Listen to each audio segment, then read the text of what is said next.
Hello and welcome to LoveWorkLife Training Academy, building a contract and recruitment desk. I hope everyone's well and fit and enjoying the cool weather. First time I've been able to say that for quite a number of weeks. So if you can hear me, if you could drop a note in the chat room, that'd be very much appreciated. I'm trying to get some people still on, so let me just try send an invite to somebody. And then I can get everybody on.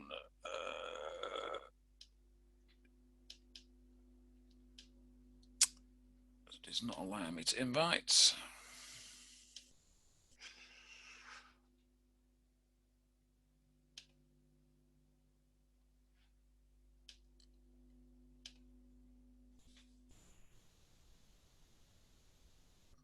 Right, okay.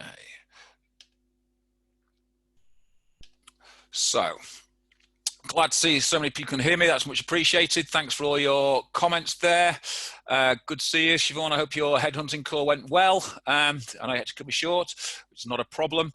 What I want to run through today is this course has been requested by a number of clients, which is always good. And I always find it interesting when we start to talk about the difference between contract and perm. And how these two businesses or how these two marketplaces collide and differ quite extensively. So what I'm going to give you is a rundown of my past experience, but in presentation format. And I'm going to tell you how I built my recruitment desk. I was an IT contract recruiter back in the 90s. I built a desk that was averaging across its time about 600K per year. I think my pomp I did about 750, but we're averaging about 600K a year.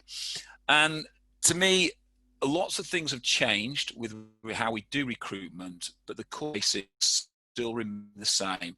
What I'm also going to do then is start to talk about the differences of the ways we negotiate with contractors and how to manage our contract book as well from there. So there's lots of things that we can start to learn from.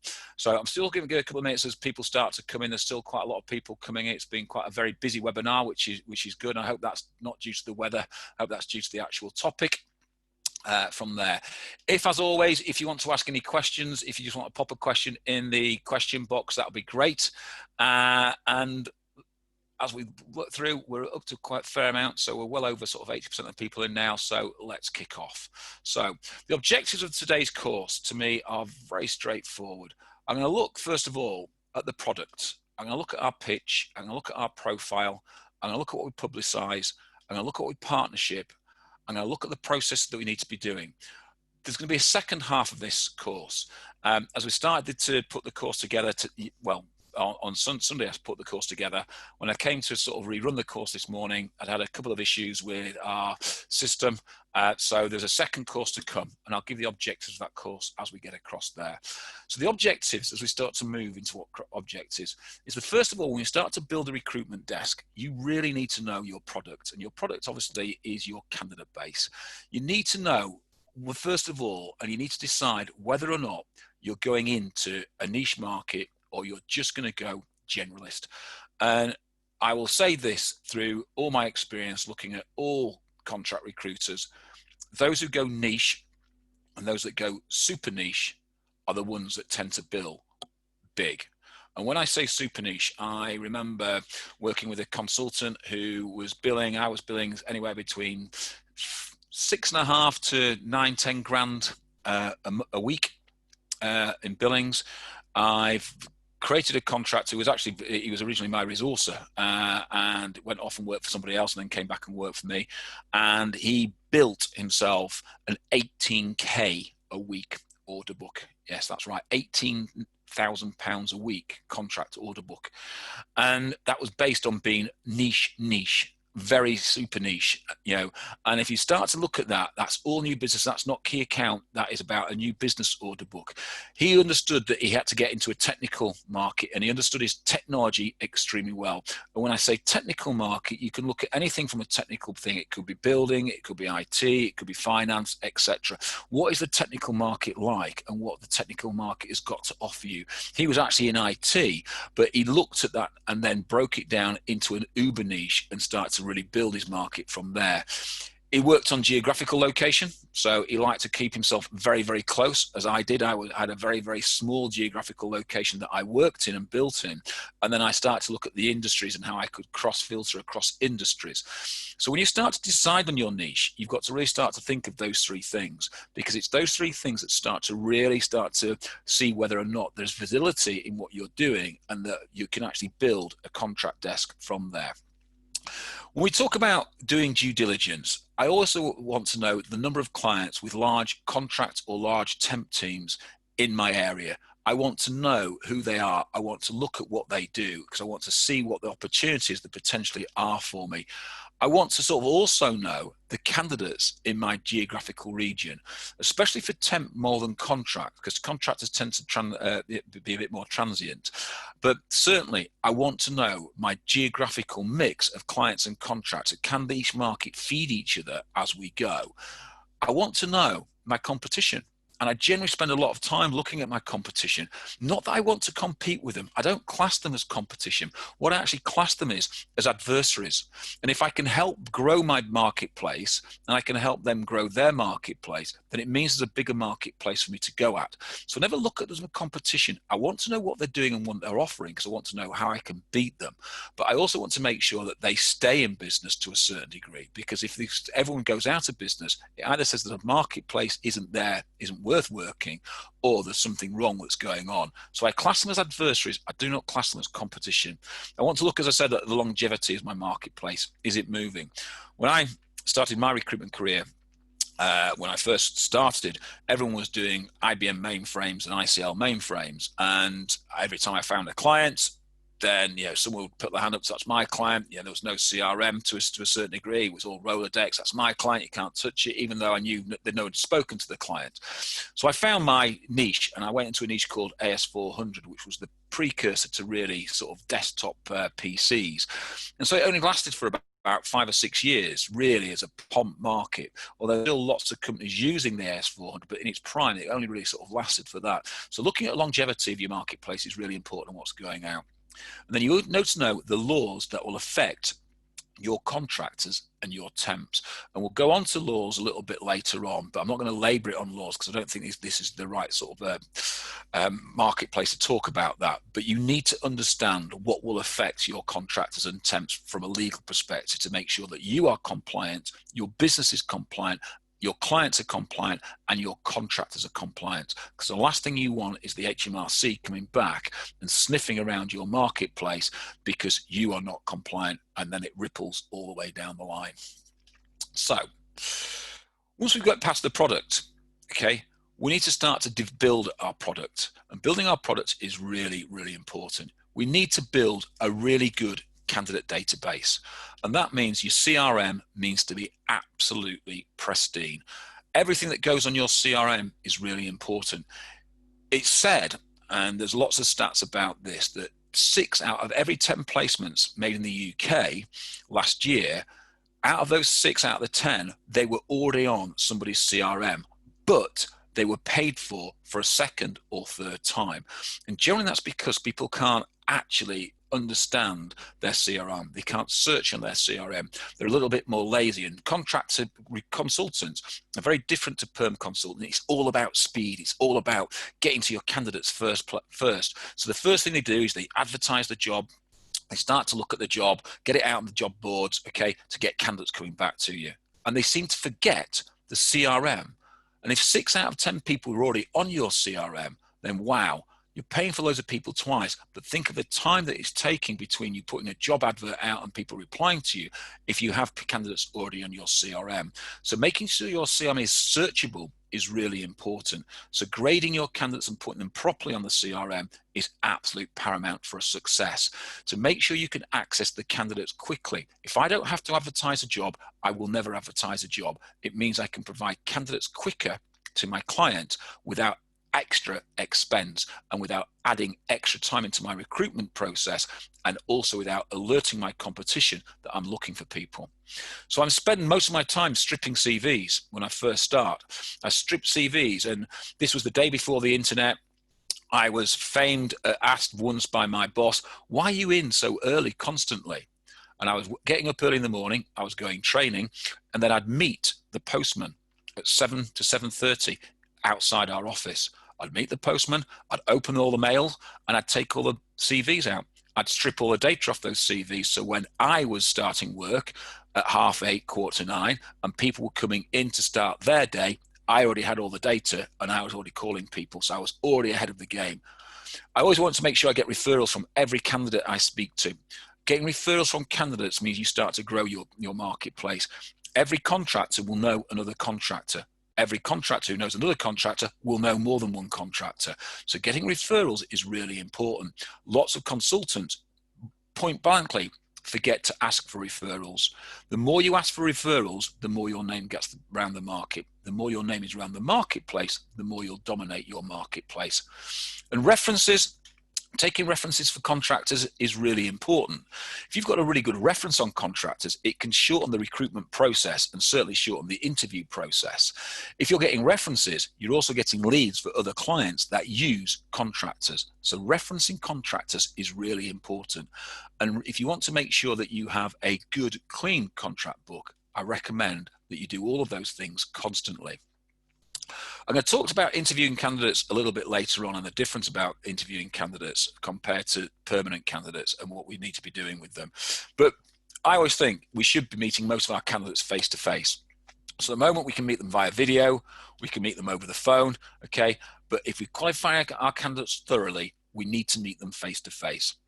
If you want to grow a really strong contract book, meeting your candidates face to face and understanding what drives your contractors and why they're in the contract market or temp market is important.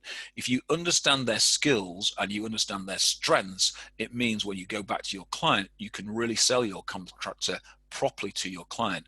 The last thing your client wants to hear that you have found a candidate off a job board, submitted to the candidate to you, you've had a 20-minute conversation and he's paying an exorbitant cost for that. It doesn't feel like he's getting money for his worth. So the contract market, you have to work just as hard as the permanent guys to make sure you really know your candidates. So interviewing candidates thoroughly, constantly, is always important. I advocate constantly marketing out your top 20% of candidates daily. If you're finding 4 or 5 candidates every single day and you're marketing one of those candidates out, it gives you an opportunity to really show clients your skill level. It also gives the clients the opportunity to find new candidates that are coming onto the market really, really quickly. It is really important that clients constantly know that you have, or you're in touch with, the heartbeat of the marketplace, that you know the marketplace constantly. And if you're not marketing candidates out, then they don't know that. But what I'm not talking about is blanket marketing. What I'm talking about is having a candidate that is perfect for a client or maybe 1 or 2 clients and putting him forward to those clients. I'm not talking about one candidate and sending it to 500 clients. That is just absolutely ridiculous. We need to make sure that our marketing is precise and it whets the client's appetite to potentially buy or potentially use us. We need to be visiting our top 20% of regular users, okay, of contractors.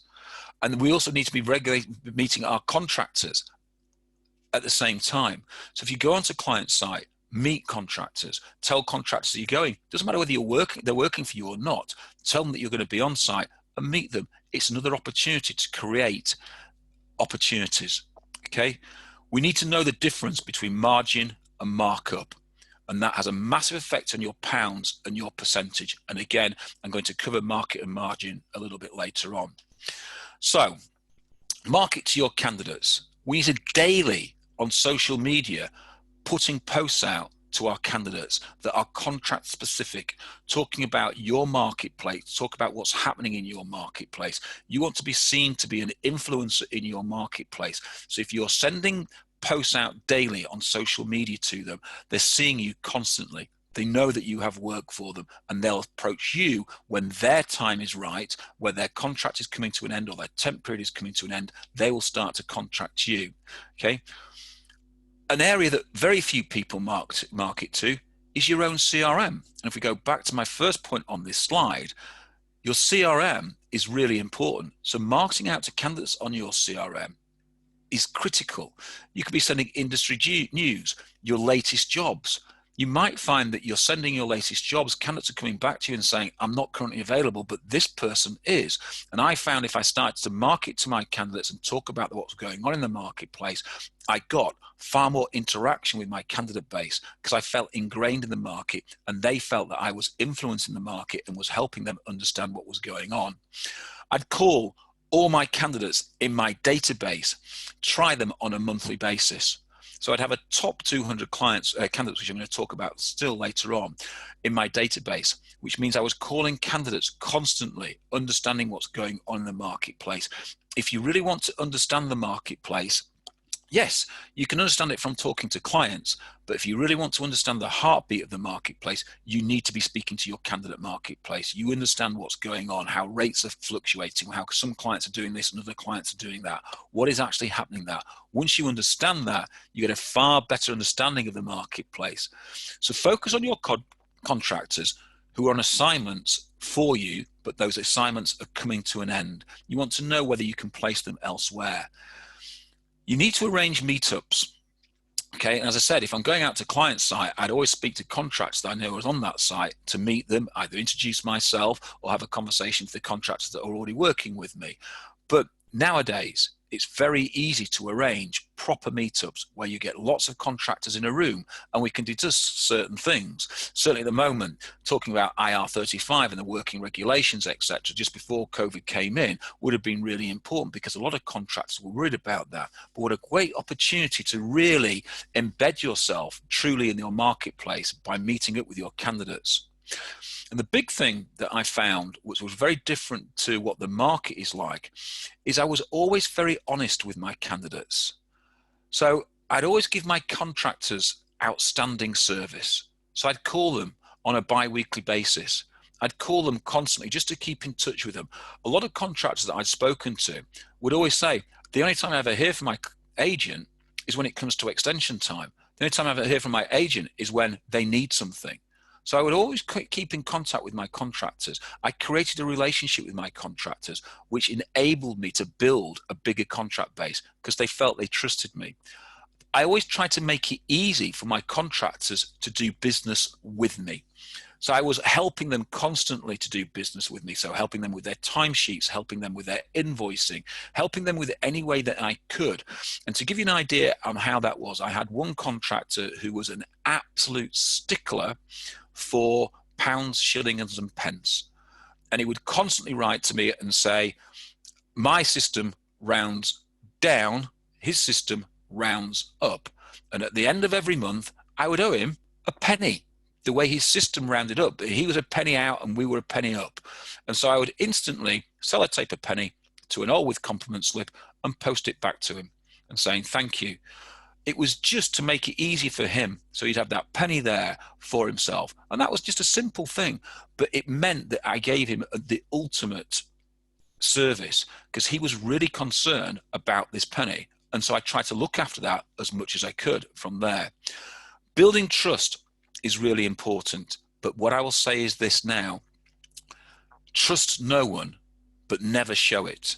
You've got to make sure they build the trust with you and you build the trust with them. But the contract market is a very, very competitive place. And contractors will sometimes do the things, irrespective whether they like you or not, that you least like. And therefore, never trust them completely, but always show trust and build the trust with them. It's a lot easier then to extract more information from them and build with them. When we start to pitch, we need to start to think about what we're doing. So pitching clients means that we have to have knowledge of the marketplace. You get your knowledge from the marketplace, from your temps and your contractors. It's as simple as that. They are the heartbeat of the marketplace. So the more you speak to your temps and contractors, the more knowledge you will be able to impart to your client. And that includes when we start to talk about what rates the contractors and temps actually want. If you know the market inside out, you will know whether your client is underpaying, overpaying, or whether they're getting ripped off or not. You need to know that. So you need to know your client base inside out, who their competitors are, what their competitors are paying, what your competitors provide to their temps and contractors outside of money that enables them to retain those contractors and temps longer.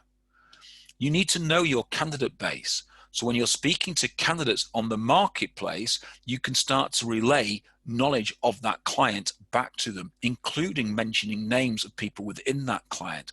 That way, again, it's a lot easier for the candidate to speak to you because they don't feel like you're pulling information from them. If you're then speaking to a client, knowing candidates already work for him, and if they've worked for you in the past somewhere else, relating that is, again, it's all about bringing that connection together. Once we start to bring a connection together, that they realize that you are very ingrained in the marketplace, they feel more comfortable using you. Using your company USPs is really important, more so than it is on perm. If you understand your USPs and how you look after your contractors, so it's not about the USPs of your sale, it's the USPs of how you service your contract and how you will service the contract with your client that they are interested in. And if you really understand that and you can sell them properly, then pitching to clients becomes easy, irrespective whether they've got a PSL or whether they've got an RPO. I have found in my experience that PSLs are easy to get by if you provide a far better service. And it's all about the service to our clients. So having knowledge before you go in enables you to get that credibility to be able to push your service a little bit further. We're going to think about target clients, okay? And we've talked about this on perm before. We've talked about this on many occasions. We've got to talk about cash cows and what potential cash cows there are out there.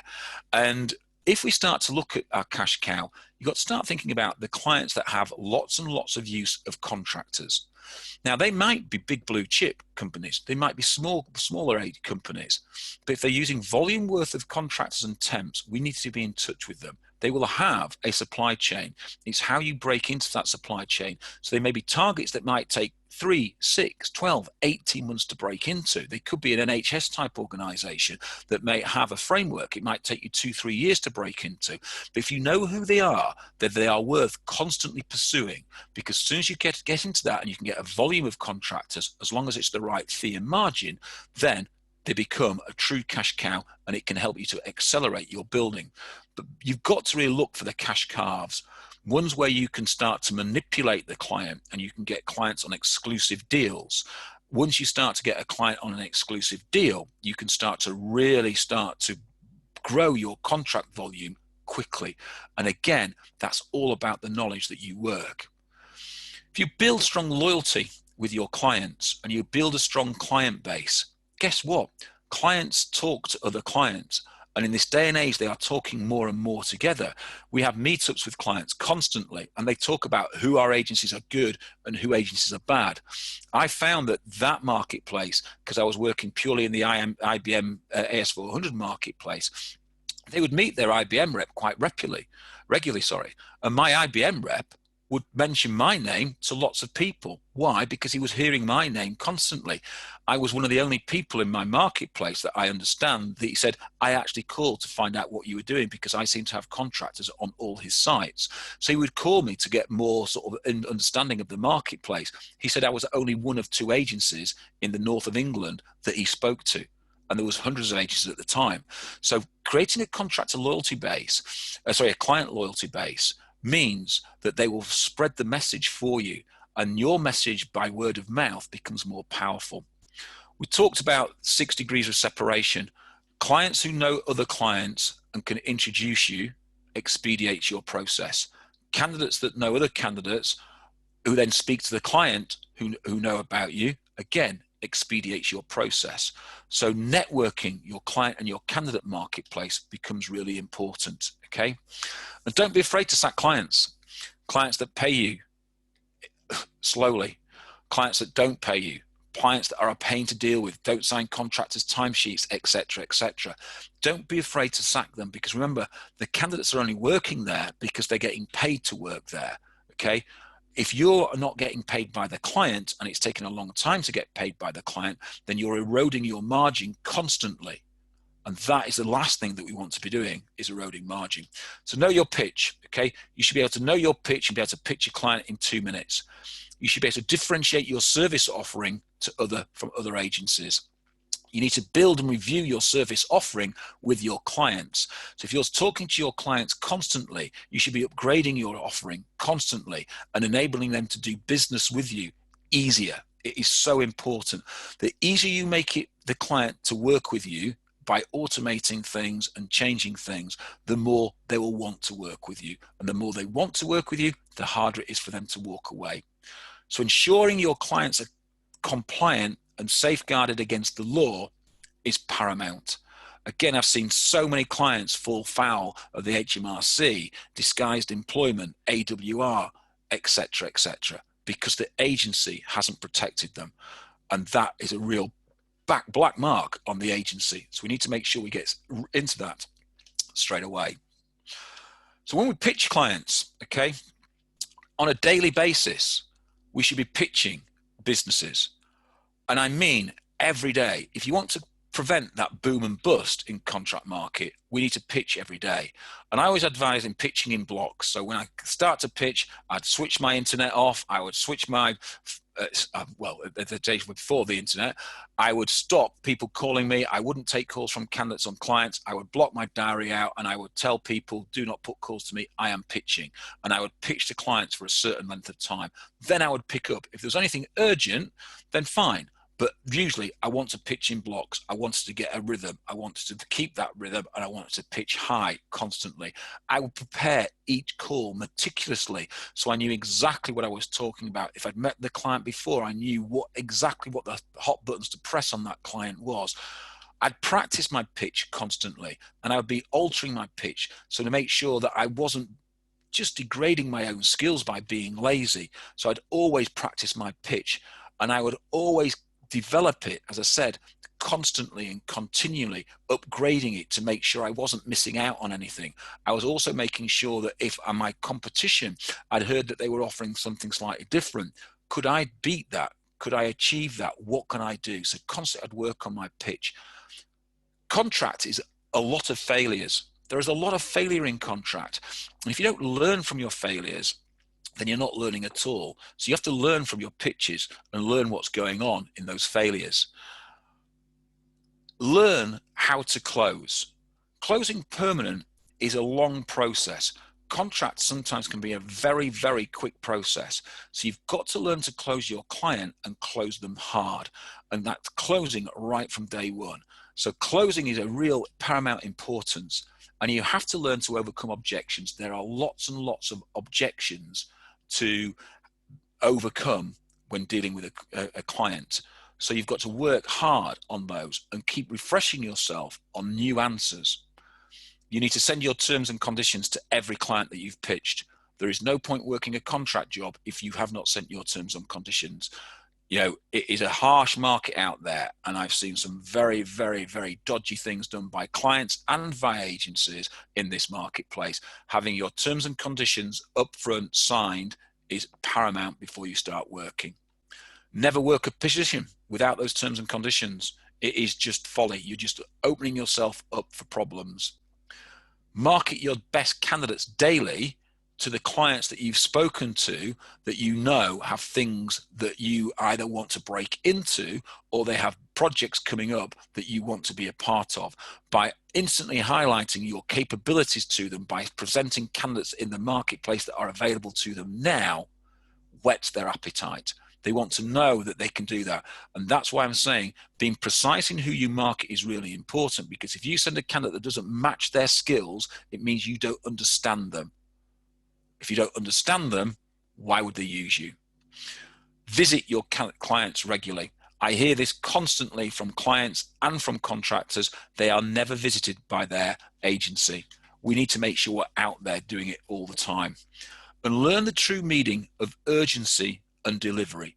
There is a very, very difference from being the first past the post to being the fastest past the post with the best candidate.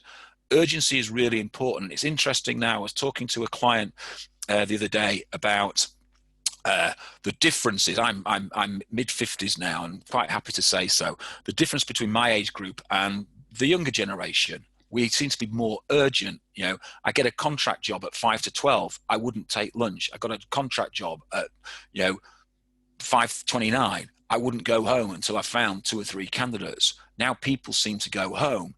Okay. That's fine. That's their choice.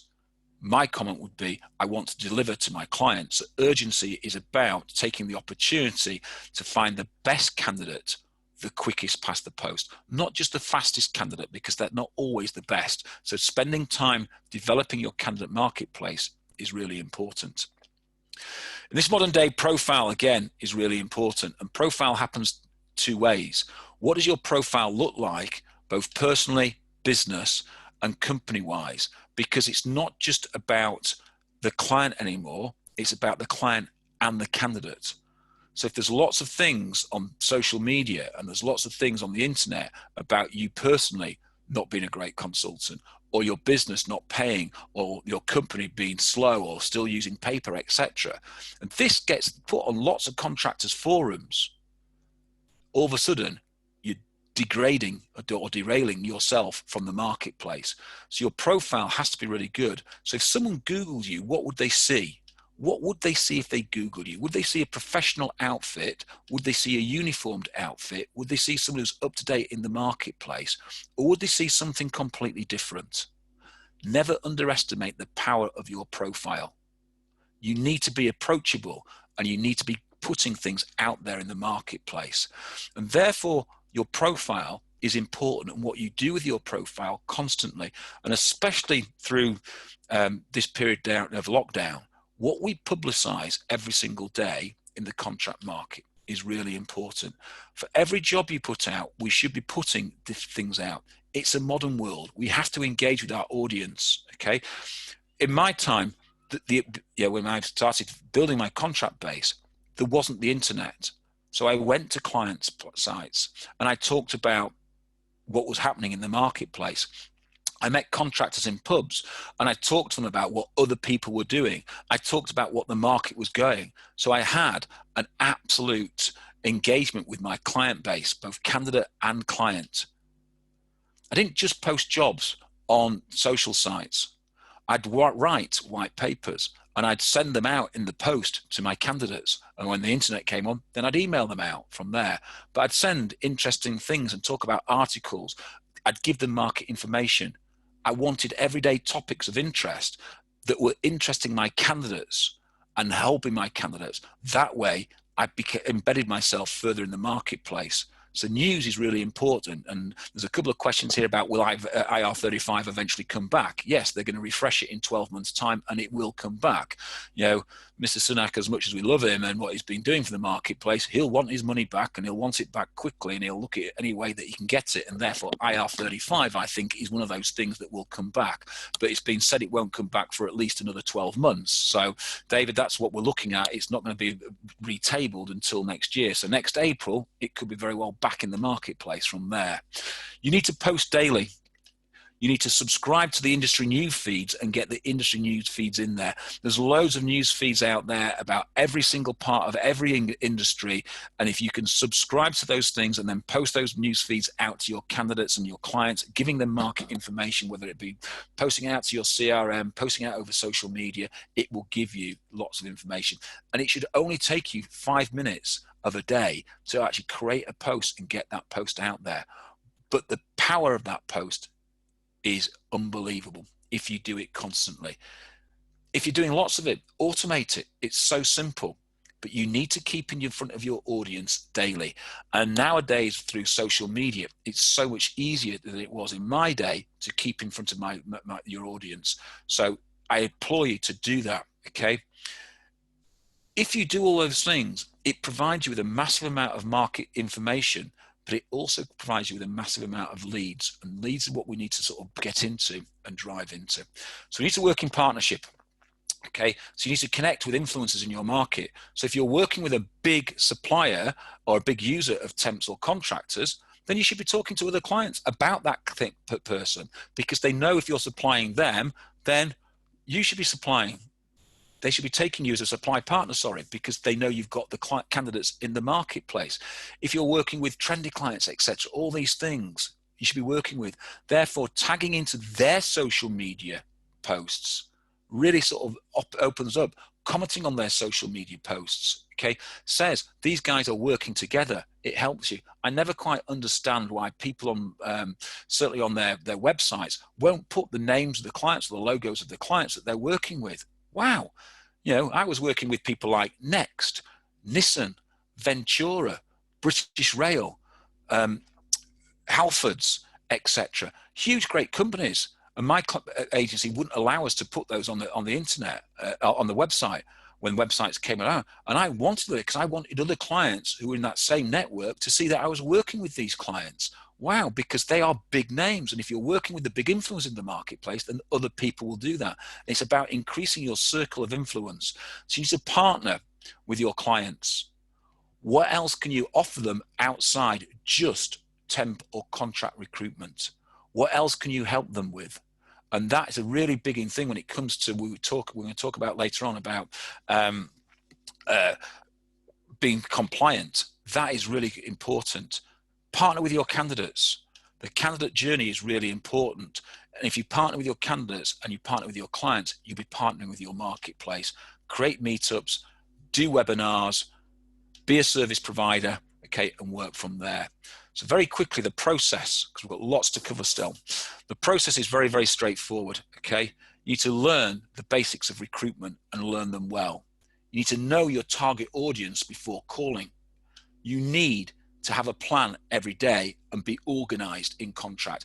It is such a fast-moving marketplace. If you are not organized, you will miss lots and lots of opportunities. You need to build a candidate base. And I always say, build a candidate base of 200 candidates. That means you should be calling 50 candidates in your base every single week. That means 50 in a 4-week month, you're calling your 200 candidates. That's outside of when you're resourcing for a job. They are candidates that you know that you have interviewed and met. You need to interview and market available candidates out daily. Build a client base. Know who has potential to buy this month. We're buying the next quarter. Know your target clients inside out with what's going on. You can then start to match opportunities to candidates and vice versa and start to bring the market together. If you think the contract market will come to you, you're very mistaken. You have to go to the contract market. You have to chase the market constantly to be active in that marketplace. Pitch daily. Refresh your candidate and client base regularly. I've got 200 candidates in my client base. I should have 200 clients in my client base.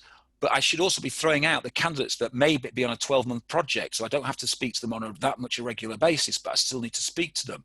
I need to get rid of the clients that do not want to work with me, because there are clients, for whatever reason, won't want to work with you. So why carry on knocking on that door? Okay, find better clients. Sack clients regularly. Ask for referrals constantly. Learn something new every day about your marketplace that you can pitch and use. Learn from your mistake and look at people in your marketplace, especially in your office. If they're billing big, what are they doing? What are their strengths? Copy that strength and then build on it. Find out where they're weak, okay, and look at how does that reflect on you as well. If you are weak, then how do you change that? So learn from your mistakes. And I say, more so than perm, close control is so important. So know what makes you money and what doesn't make you money. And that's when we talk about contract and temp in a very different way to perm, because it's not just about the placement that makes you money. It's about the whole process, including to getting paid what can potentially lose you money. Okay. Know your contractors personally and take your time to get to know them. I have been introduced to so many clients by my contractors because I got to personally know them. It was untrue. Contractors always create a window of opportunity for you to build. So always look at the contractors that are stopping. So I always looked at my contract book and I looked every month and say I've got 50 contractors out, and I'd look and say, right, in the next 4 weeks, I've only got 5 contractors stopping. To me, that would say, what a great opportunity to grow, because next month it might be I've got 50 contractors out, but I've got 20 stopping. So that means I've got to replace 20 to stay standing still. Now, there'll always be those windows of opportunities when you've got few stoppers.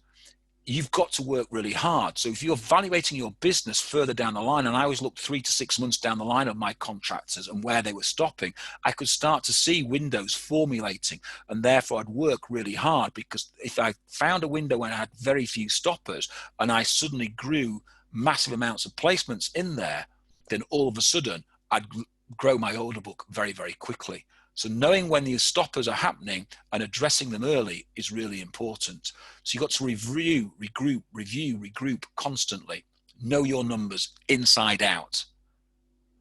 Write a success list rather than a to-do list. And I thought this was really important to me. I wrote success lists constantly every day on what I was going to do. And I did that constantly all the way through. And the process starts, once you start today, is about how you account manage your clients. Constant contact. You need to be, inverted commas, in bed with your contact. The more you're in bed with your contact and the more you know what's going on from a project and staffing requirement point of view, the more you'll be able to meet their needs quickly and efficiently before your competitors do. If you're constantly talking about what they're doing, what their staffing levels are doing, and you're looking at their manning projects and their projects over the next 3, 6, 12, 18 months, then you know when their manpower needs are going to be. Therefore, you can start to really shape your recruitment process for them. We need to think about cross-sell and upsell. It's interesting that I talk about a consultant, as I say, that grew an 18, 19K order book. And he did, and he was really, really good. I got stuck into him about halfway through when he was growing that order book, in about a 12 grand order book, about what he was doing. I said, there's windows opportunity in that client that we're not taking charge of. And he wasn't that interested because he wasn't cross-selling and upselling. So I put another consultant to cross-sell and upsell, and she grew a 15 grand a week order book out of the same client. So out of one client, we had a huge amount of business coming through. And I'm not an advocate of eggs in baskets, but what it said was he wasn't looking for that opportunity outside his market that he was absolutely making hay while sun shines. There's always opportunities in clients. Cash flow is going to be really important to you. So making sure your contractors get your timesheets in quickly and making sure your clients sign them off quickly and invoice you is really important. So you need to help them with the cash flow process, because that will help your cash flow process. The last thing you want is a contractor that stores their timesheets up for a certain period of time, drops them into the client signs them off and sends them to you, and you suddenly find you have a cash flow problem. You need to make sure you're on top of your contractors. They need to be getting their contract timesheets in weekly, not monthly, weekly. And make sure they do that. They do want to be booking them, because I know I've had contractors bank them for 6 months and suddenly drop a huge fee on top of me, okay? And that adds problems to cash flow. Help with onboarding. Contractors coming on board is really important. I'm going to talk about onboarding a little bit later on. Contractors will cause problems because they're only there for a short period of time for a job. So you've got to address any problems that you have. And as we've talked about all the way through here, address your extensions really early. We're going to talk about compliancy later on, but these are simple things about compliancy that we've got coming up, okay? However, there's so much more. So let me quickly move on. I'm going to go very quickly through the conclusion, okay?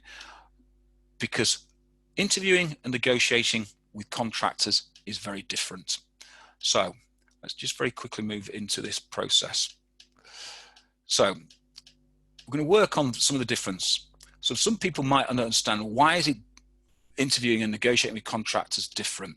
And it's different because contractors and temp purely looking to work on an interim assignment, and therefore they look for different things from their clients, and we've got to understand what things they're looking for. Contractors and temp normally don't have a career in mind with that end client. Some temps might, but contractors, 99 times out of 100 don't. Some temps might. We need to understand what the contractor and the temp actually needs from their end client. So when you're interviewing them, there has to be that foresight. Are they looking for a role or not? Because that's a different approach to your client.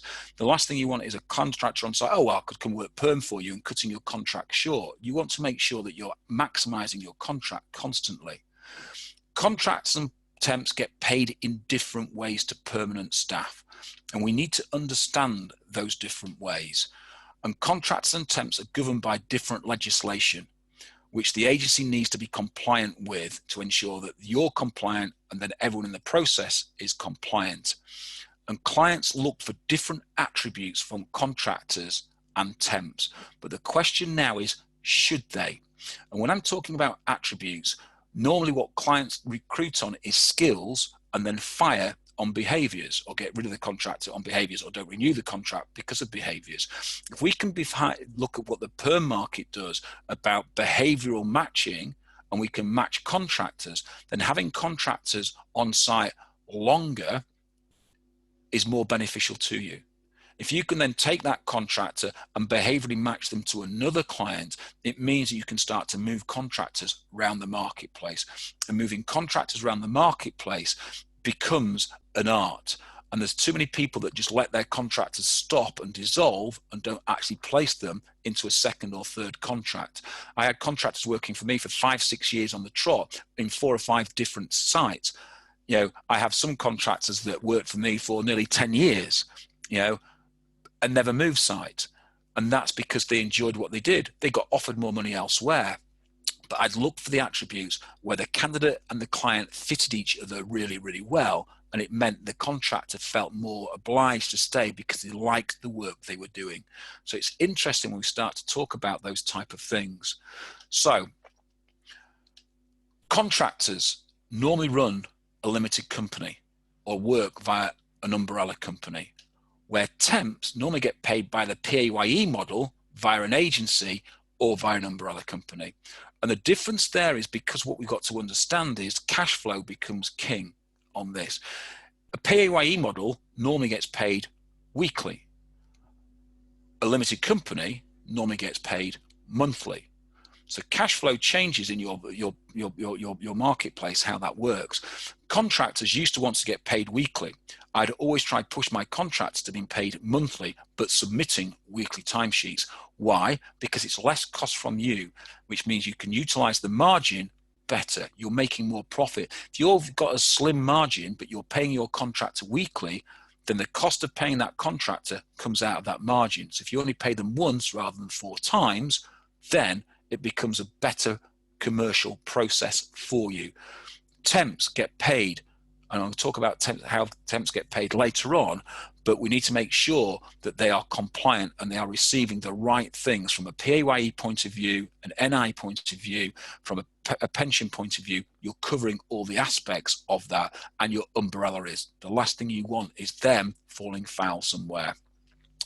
Contractors normally work in a highly skilled environment such as IT, finance and HR, sort of more white collar, where I found the temps normally work in roles such as an industrial office support. And usually the temp role is a little bit shorter and contract roles are a little bit longer. That's not to say they don't differ, and you could have a short contract role and a long temp role, because you can, but the way they work is generally different. So you've got to understand, if you're setting up a marketplace, you've got to understand the costing behind running those two processes and what they are, because there's different things required for both. So interviewing contractors and temps. As I said, I would always interview face-to-face or over the phone, or now via video.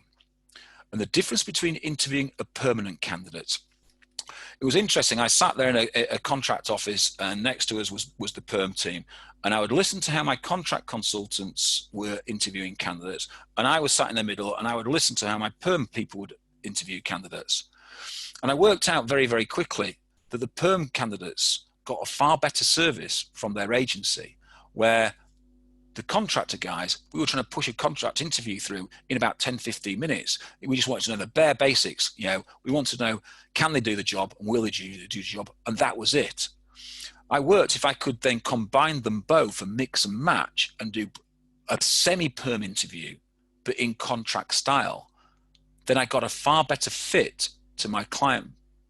What I found then was I got a far better CV to interview ratio and interview to offer ratio. I also found that my contractors generally extended longer and more often than before. So working on your interview process is really important to make sure you interview them right and you get the right information out of them. You need to look for skills gaps in their contracts constantly. Skills gaps tell you a couple of things. Either they're not particularly as good as they say they are, or there's a reason why they've been out of work. And that reason usually is that they're good, but they might be quite a prickly character coming into the market. You need to confirm their availability, and you need to confirm what potential opportunities they have in the marketplace to extend and are coming up. We need to understand that our interview styles, and I would always push this with a client. If I knew the candidate really well, I would drive in an immediate start. My candidate can start tomorrow. He'll be there at 9 o'clock. He will work the first half day for free. If you think he's really good, so it's a working interview. If you think he's really good, okay, then just sign the contract and he'll be there for whatever the duration was. I'd always agree that with the contractor before going in and selling that to the client. But if I was that confident with my candidate's skills, then I would push for immediate start. And I got an awful lot of contractors on with immediate starts. I got to work with certain clients after a while. They would just ring me up and go, H, can you put a bum on my seat on Monday? This is the skill set what I wanted. They didn't even want to interview the candidates because they trusted me that much. If I couldn't get an interview immediate start, I'd get a telephone interview. Again, I wanted to expedite the recruitment process because that cut out my competition. And if I had to go to face-to-face, then I would do a face-to-face interview. But I'd prep the candidate for a face-to-face interview and a telephone interview exactly the same as I'd prep a perm candidate for their type of interviews. So I was really meticulous on preparation to make sure my candidate had the best opportunity to fill the role. I would always confirm the rates, daily, hourly, how are they getting their paid? You know, is it limited company? Is it PAYE? What is it that they're wanting for? And I would always round my contractor's rate down and my client's rate up, which means I stretch my margins slightly, constantly. If I could get £5 off my contractor and £5 up on my client, I'd make it an extra £10 in the middle.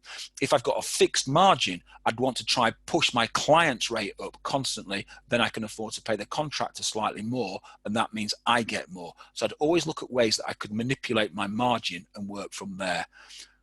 I would always confirm references are part of the recruitment process. That means I was always getting references, and I'd always ask for referrals from there. So I was always building my market, and I was always looking for due diligence. Due diligence of my contractor. So the first thing I'd look at is the right to work. And the second thing was anything else that you had in that marketplace that was coming on. There's lots of working things that people need, you know, whether it's qualifications, etc. I would check all of those things.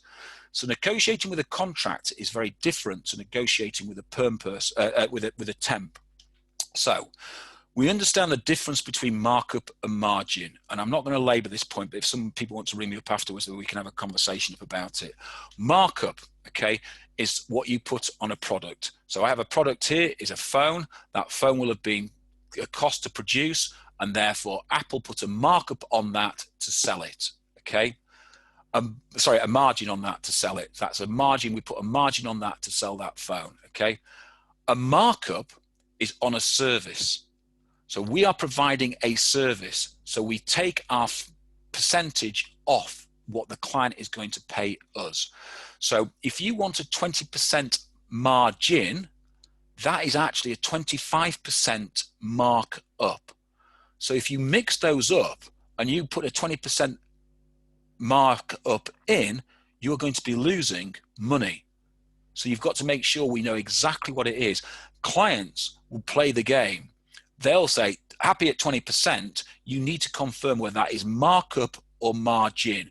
If it is markup and you're driving a margin, you want to try push him up always because it reduces. So make sure you have a markup and margin calculator or a spreadsheet there with all the data on, so you know the difference between the two. You then know how much money you're making and losing by getting it wrong. And it does mean a lot of money, okay? Never tell your contractor your budget until you know their rate, okay? I always want to know a contractor's rate before I ever talk about anything else. I want to know if they're below my budget or above my budget, and I want to know the reasons why, if they are massively above, but also if they're massive below, why. That gives me more market information to play with. I want to round my contractor's rate and down, which we've already talked about, stretching our margin, okay? But as I said, I want to know their current rate. I want to know what rate they are looking for. How much is it of an increase on their current rate? If they're on £20 an hour and they suddenly want £25 an hour, wow, they want a 25% increase on their rate. What warrants that? Why are they getting that? Why are you talking about that? Because the client will want to know that. You want to know that they're not just trying to pull your wool over your eyes. So you've got to really sort of understand what their rate they're looking for. I want to know what rate they'll actually accept. And that's a very different thing from what rate they were looking for. So I'm going to drive into those three things currently: what they're currently on, what they're looking for, and what they're willing to accept. I want to, as I said, find out the reason if the rate is different, okay? Because I want to know, can I afford my contractor? And I want to know the reasons why if I can't, because I want to know, is the things that I could substitute. So is it duration? You know, it might be a temp job for a week, okay? And therefore they want more money for that. But if I said, if I can increase that temp job for a month, would you reduce your rate slightly to get it for a month? I may have a contract for 3 months. If I can get it for 12 months, would you reduce your rate? And most people reduce their rate for longevity. So we've got to think about what we can do. We need to look at their start dates and availability. And I need to know whether they've been offered an extension or they've been offered something different. And I want to know what rate or duration they've been offered, because if I've got a contractor who's been offered an extension, 90% of the time, that contractor will accept that extension. So it's a waste of my time putting that contractor forward for a job in that way. So I need to make sure that I know what I'm looking for constantly. I want to know what projects they're working on. Why? Are they going to learn a new skill? How long is that project going to go on for? You could have a project of a temp coming in to do a certain project. We want this temp in for 6 weeks. And how long is that project lasting? Or the project's actually going to be lasting 12 weeks.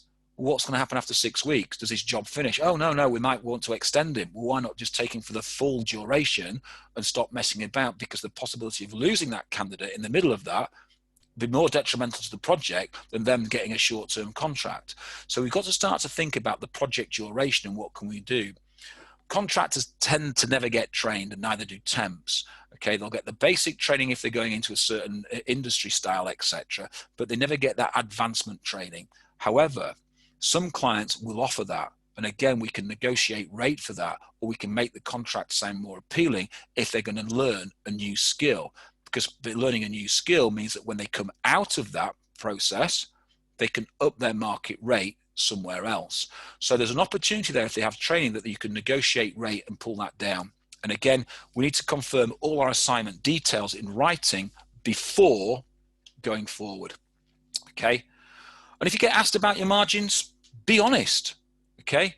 It is a business deal, and my margin is between me and my client, not you, Mr. Candidate. You're telling me what you want, and I'm telling you whether I can afford that. My margin has got really, it's not impacting yours, but if you really want to know my margin is this. And I would tell my candidates, and I always was open about my margin.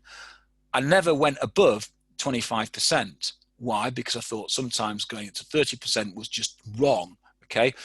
I didn't want to go below 15%, and my margin averaged out probably around about 17.5% across the marketplace. But I was always honest with my candidates, but I always added value to what they were doing, and so they could see why my margin was being paid from there. But negotiation with temps is slightly different. Negotiating temps is, if they're already working as a temp, you want to know what their current pay rate is. So I want to find evidence of what that pay rate is. So have they got a pay slip? I want to know how much they are currently on now. I will always try pay more than my competitors because it secures loyalty. And I want to pay more than my competitors. And it's not just always about cash. And we can cover this. It's not always about cash when paying a temp. People temp because of the pay rate, continuous assignments that your company can offer them, and the variety of assignments that your company can offer them.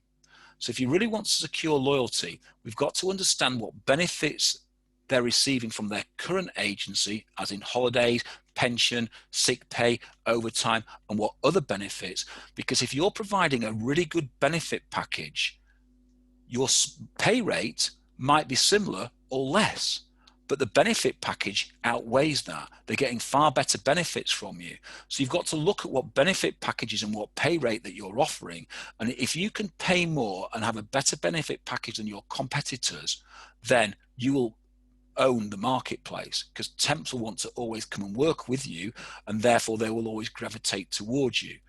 Now, that's not to say that you should be trying to push your client's rate up. You've got to look at how you mix and match those two things, the benefits versus pay, to make sure the temp is right. But if you've got continuous assignments and variety of assignments, then they will always come to you because they always think they can get a role from you.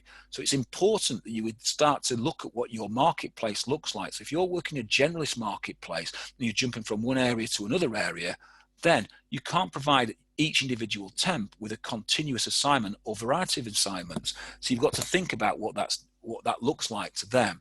So being specialist is more important sometimes in a temp market than it is in the contract market. Pay rates in the temp market are affected by the level of skills, seniority, and previous roles and responsibilities. So think about what they've done in the past, why they're going for a low paid job, or think what they've done, why they're going for a more high paid job, and working from there. Pay rates will vary based on durations with your client, the duration of your client charge rate. So again, if you've got people in for weekly pay, they should be sort of commanding more than maybe than people that are on a monthly.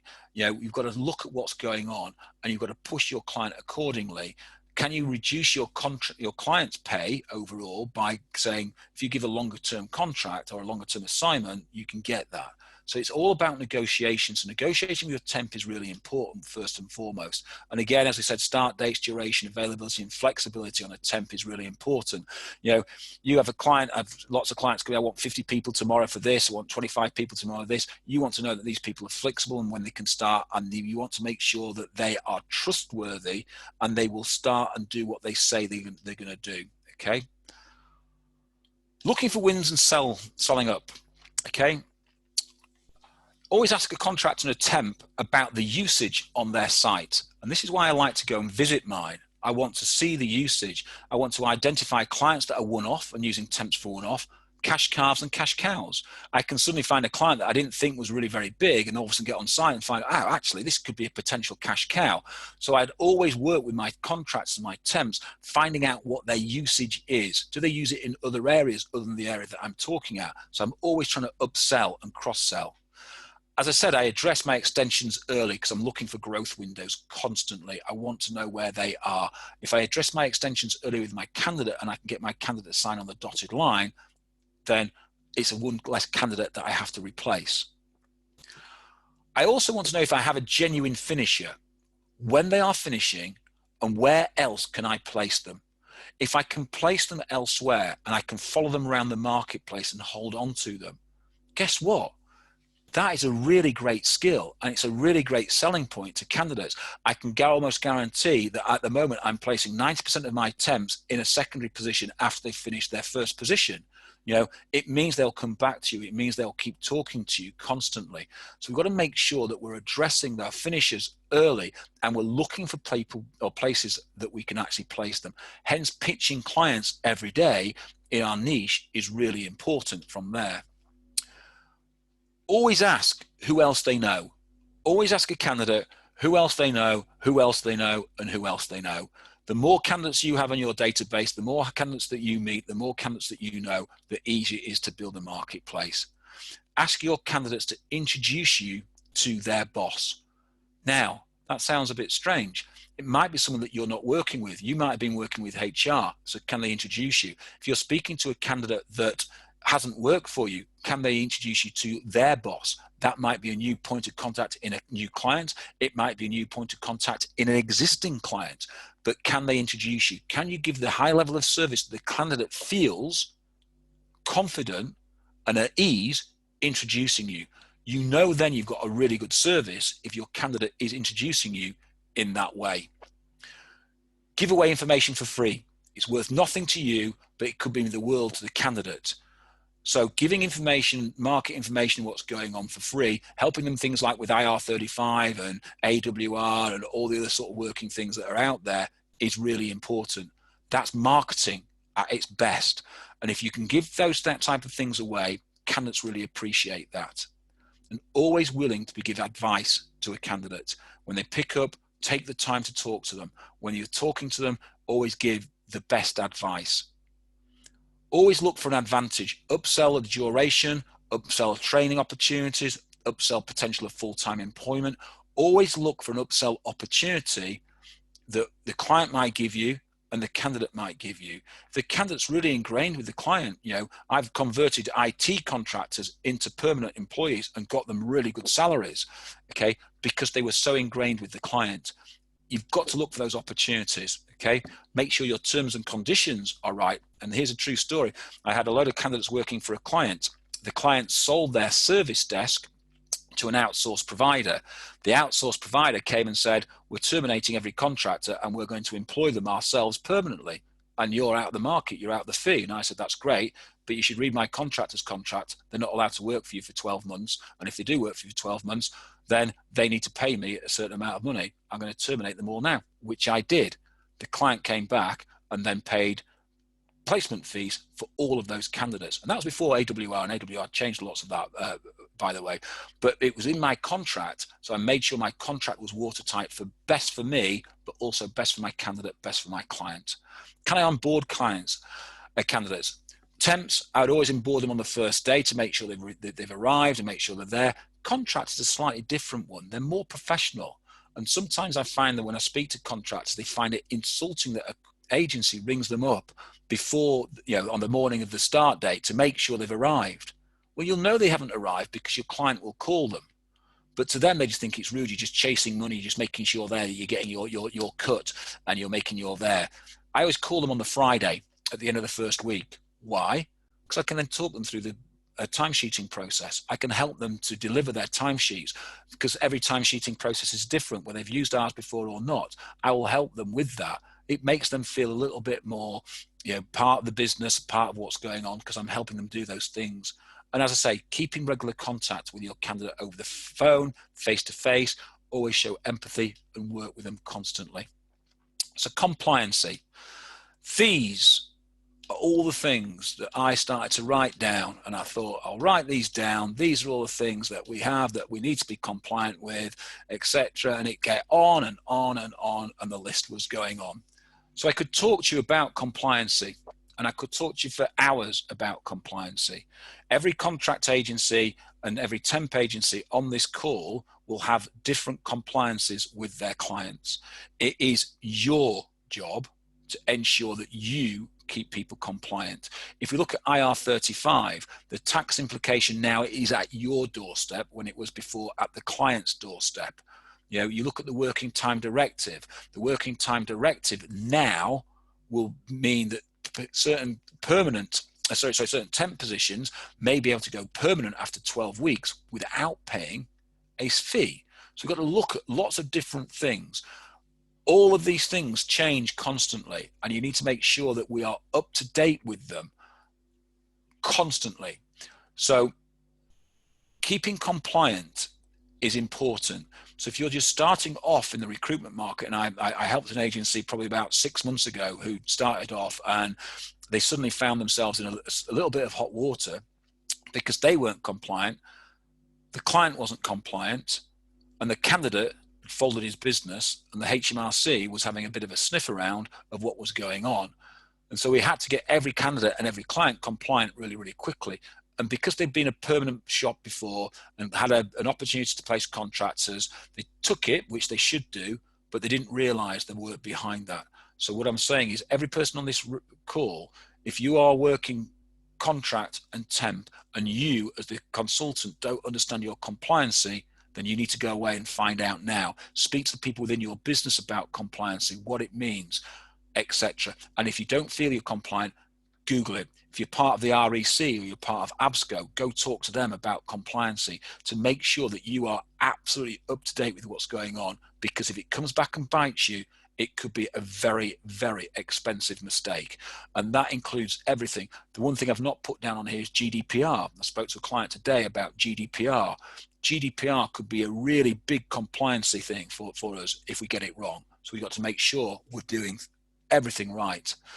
So that's a very, very quick overview of running a contract desk and building a contract desk. It is hard work. It is fast paced. But if you get it right and you are processed and driven by the process, you can make an awful lot of money out of contract. However, if you get it wrong, it is a really hard slog. So setting up your contract desk is so important. And that's why I spent more time about setting up the contract desk than anything else. And if you set it up right and you know your temp market, then you will start to bill lots of money out of it. You need to ensure that you're interviewing candidates daily. You need to ensure you're looking to build a market from your candidates' information, looking for those one-offs, those cash cows, those cash calves, and then prioritize your targeting of those clients and how you're going to get into those clients. You then need to negotiate. It's not easy. Negotiation is never easy. So confirming all your negotiation in writing is really important, but learning to negotiate hard with a candidate and hard with a client, and it's a lot harder than a perm agent, is important. And to give you that sort of fact, I've seen lots of contract agents move from contract into perm and be really successful. I've seen very few perm agencies move into contract, or perm consultants, should I say, and move into contract and be successful. It's two different beasts. It is about being quick off the mark. It is about being processed, but it is about being absolutely accurate and precise and doing that. Now, you could be a great salesperson if you've got a great back office that can keep you compliant and keep you in that area. Brilliant. If you can keep your CRM up to date, brilliant. Okay. But it's hard work. Okay. So always look for the quick wins in the contract market and temp market. There are always quick wins to have. If you know where to look, you need to drive into them. Keep your client and contract compliant. Okay. And always keep up to date in the laws in your country. Whatever country you're working in, I'm sure there's people on this call here that are not only just working in the UK, but working in other agencies, other geographical areas as well. So always make sure you're compliant, and think, if you've got a candidate that is domiciled in a different country to the country they're working in, think, and this is the problem I had with another agency, had people working in Spain, but they were people from the UK. Where do they pay their tax? Do they pay their tax in the UK, or do they pay their tax in Spain? Well, they had a UK limited company, so should we be paying UK tax, but they're taking money from a Spanish company. So there should be some Spanish tax somewhere. So where does the law actually stand? How long are they out of the country for? Is there problems there, etc.? So again, go to companies that understand the compliancy laws in each individual country, okay, to make sure that you are paying the right tax. Because again, even though we're now no longer in the EU, inverted commas, the EU can still chase us back for tax, and they will come after your tax if they feel that we're not paying the right tax. So make sure you're compliant in each individual country. As I said, address extensions early and look for growth periods, okay, and be honest about your rates and margins. That, ladies and gentlemen, is a very, very quick overview. I said I'd try and fit it into an hour. It's gone over an hour and 12, so I apologize for going slightly over. I hope you found it interesting. If you've any questions, feel free to post some questions now.